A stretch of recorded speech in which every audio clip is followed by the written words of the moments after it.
Mama, yeah, mama, yeah.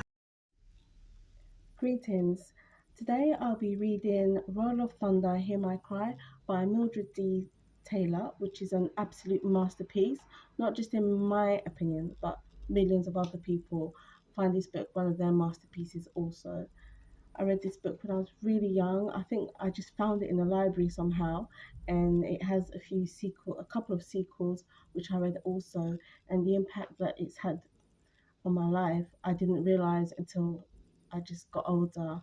And each time I read the book, I learn something different, which is quite refreshing. So I'll be reading pages 163 and 164. I slapped his hand away. "Don't you come messing with me, TJ," I warned.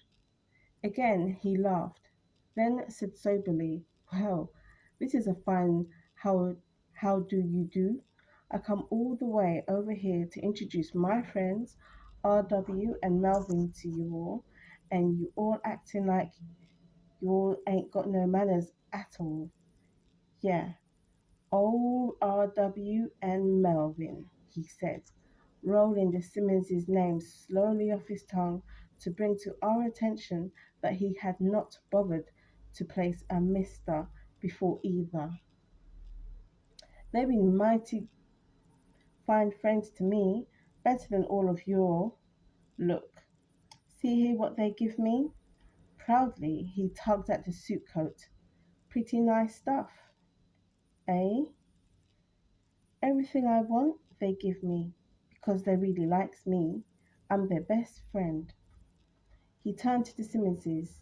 "Ain't that right, RW and Melvin?" Melvin nodded, a condescending smirk on his face which was lost on TJ. "Anything, just anything at all I want, they'll get it from me, including—" He hesitated, as if he were unsure whether or not he was going too far. Then he plunged on, "including that pearl-handled pistol in Barnett's mercantile." RW stepped forward and slapped a reassuring hand on TJ's shoulder. "That's right, TJ. You name it, you've got it." TJ grinned widely. Stacy turned away in disgust. "Come on," he said. "Service is about to start." "Hey, what's the matter with you all?" TJ yelled as the group turned en masse and headed for the church. I glanced back at him. Was he really such a fool? "All right, TJ," said Melvin as we walked away. "We come down here like you asked. Now you come on into Strawberry with us, just like you promised." It it didn't even make no difference," muttered TJ. "What?" said RW. "You coming, ain't you? Still want that pearl-handled pistol, don't you?" "Yeah, but then come on," he ordered, turning with Melvin and headed for the pickup. So in that scenario, what happened is TJ is a young black boy gone astray slightly. He's been mixing with the he's been mixing with riffraff, and it's actually ostracized him from the rest of his friends. So what he's done, he's brought the riffraff along to the black church that he used to attend, but unfortunately he's just been shunned by everyone. And from observing the narrative, perhaps he thought it would impress his friends, bringing two Caucasians down to their black church, but obviously it backfired. The people are just like, oh.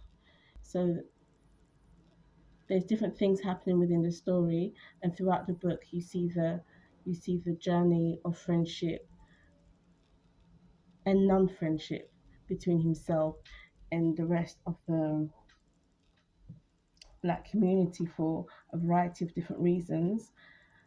I can't recommend this book enough, and even though I read it as a child, you can read it as an adult. it's very educational. It also refers to historical situations that did happen. Um, so in that respect, it's educational as well. I recently learnt of a lost of a lost town called Oscarville, and apparently it was flooded by Lake Lania. Lake Lania. I'm not sure if I'm saying it properly, but I recently read about this. So there was an old black town, mainly black town called Oscarville, that was flooded over by a lake called Lake Lania, and I think between 1994 and the present times, um, about 200 people have died in that lake, and people are saying that the lake is haunted because a whole black town was buried underneath. You know, a black town with about 6 churches, huge population, I think 5 cemeteries. You know, a whole history of a historical population that was just flooded over. So although sometimes we read these fictional stories, they do actually have reference points in history of communities where people were thriving, had their own businesses, their land. Things were difficult, but you did have black communities that had their own struggles and their own their own successes, all their own families, their own businesses. We do have those in history, which would be, it's valuable to learn about and to learn about and to learn from. But yeah, so Roll of Thunder, Hear My Cry, one of my favorite books. Quite horrific in parts, I must say. So I'm not sure how I got my hands on it. I think I probably just went to the library one day and I was just searching for black books and I found it and I managed to go through it and read it. I thoroughly enjoyed it. And as I said before, it really helped me with my own personal identity as I was able to relate to characters in the book and who I've actually taken my inspiration from in the name Cassie Logan. So, yeah, so that's one of my all-time favorite books. Very educational, heartbreaking, funny, ironic. Um, yeah, with its own successes in there. And again, there's a sequel of books to read. So that's Mildred D. Taylor, World of Thunder, Hear My Cry, and those were pages 163 and 164. If you're able to just order it on Amazon or something and just read it, then I recommend you do. And for children as well, I would definitely recommend it. I would definitely recommend it 100%. And for adults as well, it's a really enjoyable book. So thank you for watching my review on this book. Please, please, please like the video, subscribe to my channel, and I'll see you next time. Thank you. Bye. Yeah, Argentina would you away? Would referee Senyami wo Kawakuma 2 no Bediama Mawakuma. Yeah.